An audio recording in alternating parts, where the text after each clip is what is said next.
Good morning, guys. Welcome back to my channel. If you're new here, I am currently ending a 17-day trip with EF Ultimate Break. Went on the highlights of Eastern Europe trip. Loved it, fantastic. If you missed any of those videos and want to check out everything we did, I will link the playlist up here. But today we are on our way home. It's actually only been like 2 hours since I ended my last video. We came back to our room, we packed, and we're about to head to the airport. Why are we leaving so early? Sorry, David's brushing his teeth. Why are we leaving so early? They had a time change here. So at 2 a.m., all the clocks went to 3 a.m. So we technically lost an hour, but like local time currently, it's about 3:30 a.m. right now. So we're gonna head to the airport. Since we have all of our flights and everything booked with EF, they arranged transportation for us. We're going with a group of people who are also flying to London before they fly back to wherever else they are going. So it's gonna be a fun travel day since I do so many travel days. And there's David. Good morning. Good morning. David went down to the bar with some friends last night before coming back up here. So David has even less sleep than I do. But because I do so many travel days, I always like to end my EF trips with an overall trip review in the last video. So I would be doing like different things that I wish I knew, tips that I've learned throughout the trip, suggestions for this trip, and like general questions, answered in this last video. So as we go about the day, I'm going to be talking about different things, giving a review, and yeah, basically that. So I hope you enjoy. As always, if you have even more questions after this video that I didn't answer yours, you can leave a comment down below and I'll do my best to get back to you. To be fully transparent, I am an ambassador for EF. So I have like referred enough people to them in the past that this trip was completely free for my husband and I. Like I have said like multiple times in the past, that does not change my viewpoint of it. Like we went on a graffiti workshop when we were in Berlin as one of the excursions, and I was like, this is not worth the money. This is not it at all. So I just want to be honest with you guys. And then also, if I like sway you one way to travel with EF or not, if you do decide that you want to travel with them, that it would be a good company for your specific needs. It's not for everyone. You can always use, I have a link and a discount code in the description down below. I have one, David also has one, so if you want to be like my lovely husband and mooch off of my hard work here, you can use his code and link and then give him $100, and then you get $100 off of your first trip with them. So it's like a win-win, But yeah, that is going to be what today is. We're going to get right into it and head to the airport.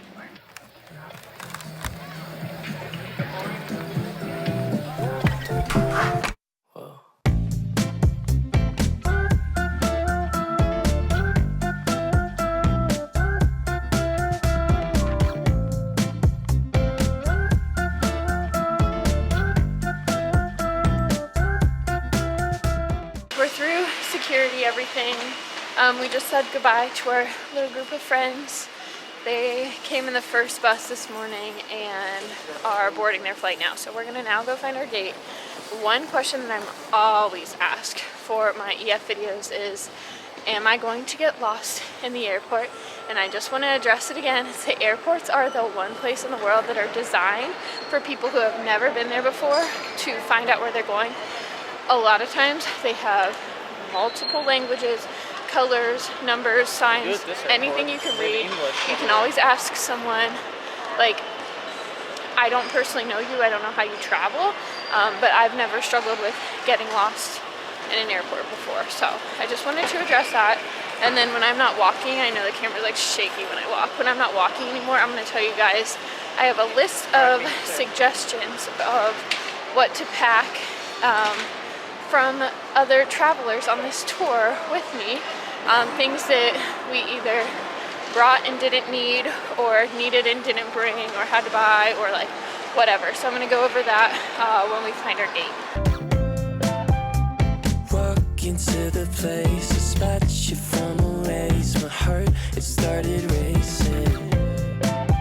The crowd across the way, the flowers on your face, and then from the 80s. I have my list here here that I've gathered of things to know or pack or bring or whatever. Number one, a waterproof case for your phone if you're going to the thermal baths, just because that was not known like before for a lot of people. I brought my GoPro, so I was okay. One person brought a waterproof case and we were all like, oh my gosh, that was a great idea. So that. A lot of people brought luggage scales. I've never used one before because David and I aren't really overpackers, but I was told a luggage scale is a lifesaver. For the people like David and I, for both of us, each have a personal item, so a backpack, and then a checked bag and one carry-on for 17 days for both of us. Some people brought like a personal item, a carry-on, and a check bag, and like moving around, it was a lot to like haul around and stuff, and I just feel like, I don't know, if you need it, you need it. If you're going to use it, it's worth bringing, but you do move around a lot, and so it's just worth remembering that while you're packing. And also you're gonna have like more souvenirs when you like return home versus when you're coming. And so someone told me that they always pack like a flat duffel bag in their checked bag, and then on the way back they take that duffel bag filled with souvenirs as their like personal item. And I was like, that's a really good idea. All the people I asked that did like paid to have their phone plan upgraded versus like just going on airplane mode the whole time say it was worth every penny. I agree, it helps if you're like lost or anything like that. This right here, currency converter, was a huge like lifesaver for just going around and seeing like how much things, like put it into perspective when like buying souvenirs, buying meals, buying whatever. And then when like a restaurant would only take cash and you'd have to like Venmo someone or whatever, it just made the whole process a lot easier if you're like in a group. So I recommend downloading one before your trip. I was not aware that you need to have like the special N95 masks in Europe. I think this might change sometime soon. In Hungary, you don't need to wear a mask, and if you have COVID, you don't need to like quarantine by yourself either. So I think it's like on its way out, hopefully. But we and like 5 or 6 other people in our group all overnight shipped these N95 masks from Amazon, so we did need them, we did use them, but it would have been nice to know before, like, you know, 48 hours before the trip. Another thing that you have to do over here is you have to carry your physical vaccination card and your passport with you everywhere you go. They'll check you before restaurants, well, like depending on the country, but most of them would check you at restaurants to make sure that you're fully vaccinated and they match you with your passport. So just like, you know, in America we don't really carry that around, but over here you need it. David and I always exchange money before we go, so we got currency for each of the countries we'd be going to before the trip. We ordered it from our bank, so I went in and I said, I'd like to order this currency. They took the money out of my account, and then I showed up the next day and there was like currency there. A lot of people did not do this. It was stressful finding ATMs, whether you trusted them or not. Our tour director would kind of like guide us, but like if you need money, you need money, you know. EF recommends waiting until you get to an ATM. I've never done that. I recommend not doing that. It stresses me out. I don't want to feel pressured to like rush and get some from somewhere, because some of the ATMs have like really bad conversion rates. So we like to get money from the bank beforehand, and it helps with like the rate of exchange, you know. Also, separate your tip out for your tour director before your trip. We put ours in an envelope and we had that ready so we didn't like accidentally spend it. And then the last thing, really good shoes, like comfortable walking shoes. Each person on this 17-day trip put in a little over 100 miles like walking. So you're gonna be walking a lot, having different shoes that you can like switch in and out of. I brought multiple like pairs of Keds, like different styles and stuff, and like sometimes my feet would hurt in one shoe and then I'd switch and it would feel better, or like, you know, whatever. A lot of the streets over here and sidewalks are like cobblestone-y, and so walking on those hurt your feet. You know, you need more like supportive shoes. David brought one pair of gym shoes and one pair of dress shoes, and so he was saying like he wishes he brought another like pair of shoes just to like rotate between. And I was like, I told you so, right? That's all I have on here for, oh, here we go. Battery pack for like charging your phone, or for me, my camera or my reader or whatever. Having like one of those little battery packs to carry with you for long days. Pack that.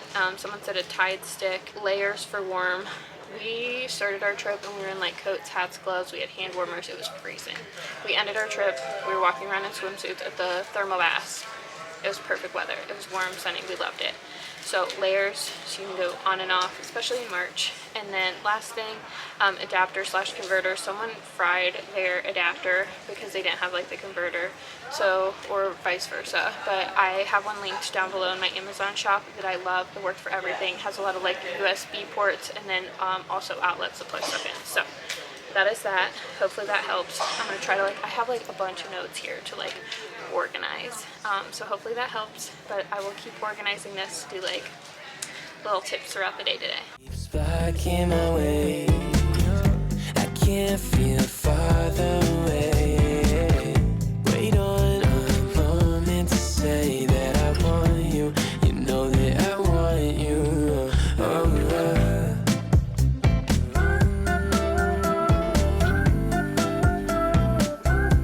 Across the road.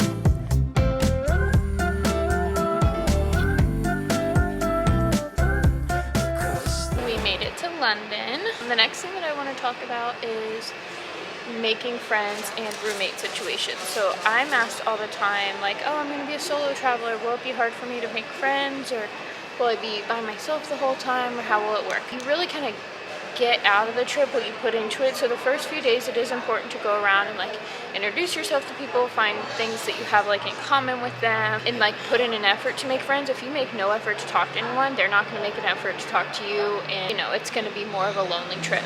But most people go wanting to make friends.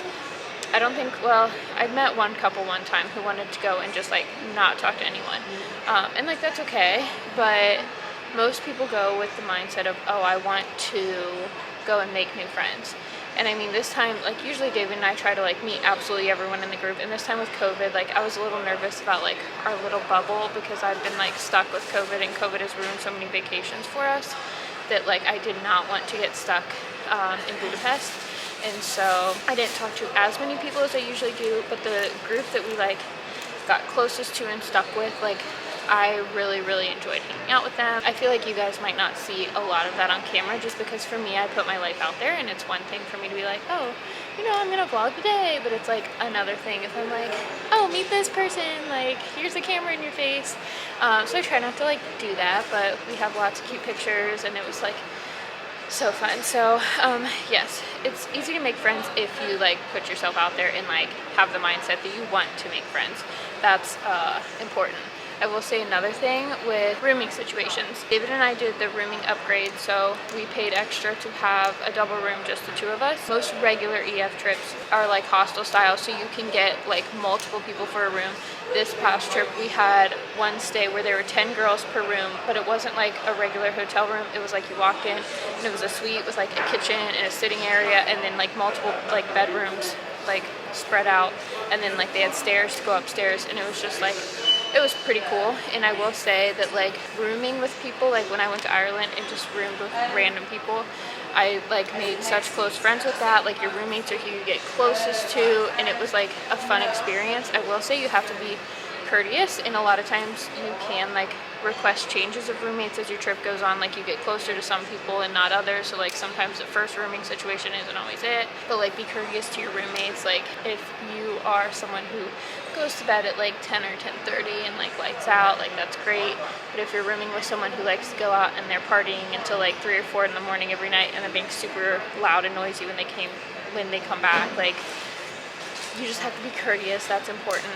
And if that is continuously happening, you need to be talking to your tour director and like requesting a roommate change if it's like really bothering you. But your tour director's there to like make everyone's trip great, and they do make a lot of accommodations. So ours for this time asked if there were rooming requests as we went through the trip. I will say they do have Ultimate Plus trips, which are a little bit more expensive, but it means you only get one roommate and you're not like put in like a situation where you have like a ton of other roommates. And so a lot of people do choose Ultimate Plus trips just because, you know, you're guaranteed to just be in like a 2-person room the whole trip. I've never done one personally.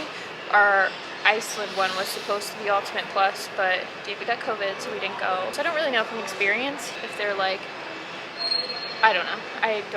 I will also say that time of year and length of trip depends on like what style of travelers go on the trip. I know that like when we go to the Greek islands in August, it's probably going to be a lot younger crowd because it's still going to be summer and people are going to have off school, and it's more of a party trip, so it's going to be more people going out and doing stuff. This trip, a lot of us were married, a lot of us were in upper 20s and 30s, a lot of us had like full-time jobs, requested PTO off, we weren't in school. There were some that were not, but it's just harder to go on a longer trip mid-March when you're in school. And so a lot of people don't like plan for, let's do a highlights of Eastern Europe trip, you know, because 17 days is a lot longer than a spring break. And, you know, so like timing, if you're wanting to go with like a younger crowd who's probably going to be more into partying, timing your trips around like school breaks, summer breaks, holiday breaks, New Year's, anything like that. But if you're wanting to go with an older crowd, do it more of like school season. So like April, November, like around not holidays or stuff like that. I loved our group from this time, but I think that's because we had like an older group and we had a lot in common with a lot of people. I feel like some of our other trips in the past, there was a lot of people who were still in school, and at the time David and I were not in school, but it really depends on the time of year. So that is making friends, a rooming situation, everything like that. I have my notes here. I'm trying to be like really good and thorough for this video this time, but that's all that I have for now. Yeah, I will see you guys in a bit. We have a layover here from, it's like we landed around like 9:15, 9:30, and our layover is until 1:40, and then we fly from London to Philadelphia and then Philadelphia to Cincinnati. So we have 3 flights. Not thrilled about it. A lot of people only have 2. But I understand that Cincinnati is not like the destination to be traveling to. So it is what it is. And then EF does allow 1 carry-on item, like they pay for it now for you. You used to have to pay it yourself, and we were not happy about that when we found out. But now it's included, and you also get your like personal item and carry-on, depending on what airline you travel, but we got it for this time. So that's that. You can book your own flights. A lot of people on this trip did, just because they said it saved them like $200 or $300, but airport transfers were not included. EF doesn't cover anything if your flight's canceled or delayed or anything like that if you book your own flights. And yeah, I just think it's worth it for like the peace of mind, and then I don't have to plan. But if you're like tight on a budget and you enjoy planning and like that doesn't stress you out to think like, oh, I gotta do my flights, then it might be worth it to do a trip and then book your own flights. Okay, I'll see you guys soon. Caught your sudden gaze and time it started racing, but moments didn't We're boarding our flight to Philadelphia. It's gonna be like 8 hours-ish. So I can't feel further away. Wait on the moment to say that I want you. You know that I want you.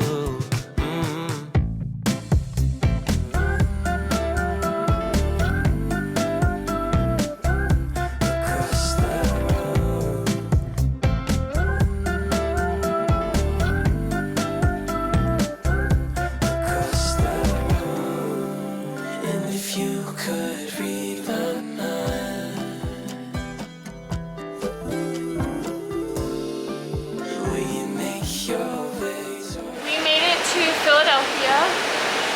Yay! We're back in the States. Per usual, global entry worth every single penny because we get to skip all the lines and then also have TSA pre-check. We've gone through security at every single airport this morning. We've gone through security in 3 different countries. I think we avoided a 40-minute wait back there by having pre-check global entry. Yeah, we're the only people on this little trolley to go to the next terminal, but I just wanted to fill you guys in. I did read another book. I finished Where the Crawdads Sing this morning at the airport while waiting, and then when we got on our flight, I started another book, Ugly Love by Colleen Hoover, and I completely finished that. So I've read 4 different books on this trip. I'm very proud of myself. It is now 8:30 p.m. It has been like 22-ish hours since we have started this travel day. Our flight is delayed, so we're just hanging out. My cousin was on an EF trip to Ireland, and she's actually flying on this flight with us, so she's been hanging out with us. She just went to the bathroom. But other things that I wanted to quickly chat about, let me pull it up. First thing is, I did ask a lot of people what they thought of the 17-day trip, because I know that's a long time for a lot of people. I thought it was perfect. I'm self-employed, so it's hard for me to like feel like I get a vacation, and for this trip I really did feel like I was like on vacation. I could relax, I could have fun, and it was great. A lot of people that I talked to on the tour said that it was like a perfect mix of having enough free time but like also enough things planned. And so the group that we mainly hung out with, they had like done research beforehand through like TikTok, found restaurants and like places to go, things to do before getting there, and that helped a lot because I hate doing stuff like that. And so they had gone through and planned a bunch of stuff. But tips, if you are going to do that, be sure to, if there's something you really want to do, have a reservation beforehand, because it can be hard to get in if you're last minute. And then I would say, if you know you're going to have free time on a certain day, plan a loose schedule of like things that you want to do or suggestions you're open to. So like we did the pictures, and then we also did the beer spa and a bunch of stuff. And then our tour director also gave us like additional optionals that weren't through EF but were through him, and so we could do those too, and I really enjoyed his. I would say absolutely use your tour director. They are extremely knowledgeable. They know your trip inside and outside, so if you have any questions, like ours helped us with getting to our photo locations. He was extremely accommodating with my food allergy, and like he had so much advice, and he had done so much research, and he had sent us like daily plans and suggestions and food spots and all sorts of stuff. So like absolutely don't be afraid to like reach out and ask some questions. And then I also got questions about laundry. This is Katie. Katie's been in some of my videos before. I also got questions about laundry and if it was worth it doing laundry. I would say yes, do laundry, but be sure you don't give them anything that you're extremely attached to. I had no-show socks that I was like super attached to, and I wanted to do laundry so that I could wear them again because my feet were hurting and I love those socks. And they lost one of the socks, and just about everyone in our group who did laundry either had a bonus sock somewhere or missing a sock or something like that. So just keep it in mind. You can also do it yourself, but we don't want to waste the time. And then, did I bring enough things for my packing video? If you missed that, it's up here. I think I brought a good amount of things. I should have brought like an extra t-shirt or two just because it did get so warm and I didn't know about that. And then I also think this coat that I wore like every day, that was a great investment. It looked so cute in the photos, but it was not warm. I should have brought a scarf or something because it was like low cut in the front and it was a little bit chilly. So those are things that I like wish that I would have brought. I think I'm going to do like an overall like general review of best and worst parts, what we thought, and then how much money that we spent on this trip, like that we needed like for meals, excursions, whatever, that was not paid through EF. But I'm gonna, I think, do that when I get home because I'm extremely tired. I don't really want to vlog the flight. I'm stressed that it's gonna get canceled, and I'll just do that at some point tomorrow. It'll be in this video though, so you guys will see it then. Well, our 7:45 flight was delayed until 11:30, so this is more than a 24-hour travel day. We are finally home. It was such a long day. It's like, I don't know, 28, 29 hours of travel. It is 2:30 in the morning. It would be about like 7:30 a.m. So like I slept for like maybe 2 hours on the like flight from Philadelphia to Cincinnati, and so now I'm like, oh, I'm well rested. I'm like, oh, it's usually 7:30 a.m. I feel like I'm up for the day, so I might get a little bit of work done, which is not what you should do when you have jet lag. But you know what, we're just rolling with the punches. It's not gonna be an easy transition. But the last things I wanted to talk to you guys about, hang on, let me find it. Number one, I know I addressed this before, but like you really do get out of these trips what you put into it. So be present, try to make friends, be interactive, go to the excursions. If you have free time, go out and try to do something cool, see something cool. Don't just like hang out in your room and like take a nap and stuff. Really like put the most of like your effort into it to like have a good time, because that's how you're gonna get the most out of it. I think going on best parts and worst parts of the trip. Worst part was the day that I like spent throwing up on the bus. I don't know why I ate what I ate, but that was not a fun day. Another worst part was getting a ticket in Hungary. That was not a fun time. Like, it's funny to look back on now, but like, we had just gotten there, we were tired, and we were like not happy about it. It like put like sour taste in our mouth for everything. Favorite parts, by far the medieval dinner. That was so fun. I'm shocked at how much of a good time it was for us. We really enjoyed it. I think out of all the cities, I thought that like Krakow, Poland would be my least favorite. I did no research going into it. I was like, this is not going to be something that I like. You know, I've heard so much about everything else. Like, why would we stop here? We can just cut it. That ended up being like my favorite of like all the places we went. I also really liked Dresden, but that was like just like a stop for a couple hours. But like, I loved Krakow. It was so fun. Other best parts, I would say absolutely hiring a photographer for 3 of the cities that we went to was hands down like incredible. I love our pictures. It's gonna be so fun to like print them off, hang them all over the wall. Obviously I put my pictures everywhere, so I'm just like thrilled with that. And it was so fun for like David and I to have like little date mornings or like a date night and just like document the trip with pictures. It was amazing. And then the last point I want to address is how much money we spent, because I get questions all the time of people who are like, all right, I paid for this trip, I'm ready to go, how do I budget? And then EF recommends $100 per day. And I've always said like, that is not it. That is not, that is too much. Like, that's ridiculous. And I mean, I understand if you're the person who goes out and you're like buying souvenirs for everyone in your family, all of your friends, you're like bringing extra luggage to bring stuff back, you want to go shopping, you want to see this, like just like buying a bunch of stuff. I understand like maybe if you're like a big spender. I'm not a big spender, but I tracked everything for this trip and I wanted to go over everything just like to put it out there so you like have an idea. So hang on, I'm gonna go get my napkin I wrote on at the airport. All right. I did this when we were eating at a restaurant in the airport today. So I tracked 2 different ways. Okay, so before we left, we got money out from our bank. I got €700 out and then $200 for Hungarian money, Poland money, and then the Czech money. So that's like 600 of that. In total, for cash out that like I had before, like just like cash like that, that's the category, cash. For that, we had $1,305 that we got out before we left. We spent just about all of that. We have some coins and change here and there, but I'm not worried about it. Most of the places that we went, we paid cash for like souvenirs, everything like that. We're not big souvenir people, but I did buy 2 nutcrackers and then an $18 thing of sunscreen for the thermal baths because we had pictures the next day and I was worried about getting burnt before the pictures. So in total for those 3 souvenirs, $61.29 that I put on my card. Okay, so we also did a few excursions on our own, which included going to the beer spa in I think it was in Prague, and then we went up in the like lookout tower in Berlin, and then we also went to the music museum when we were in Hungary. And so that was like, we went and got like a special deal after a certain time. It was 50% off. So all of those for excursions in US dollars, it was $176.55 for David and I to go together. So far we have for excursions, souvenirs, and the cash that we had already had. So far we're at a total of $1,542.84, and then food that we like paid for on the credit card instead of like with the cash that we have was $314.79.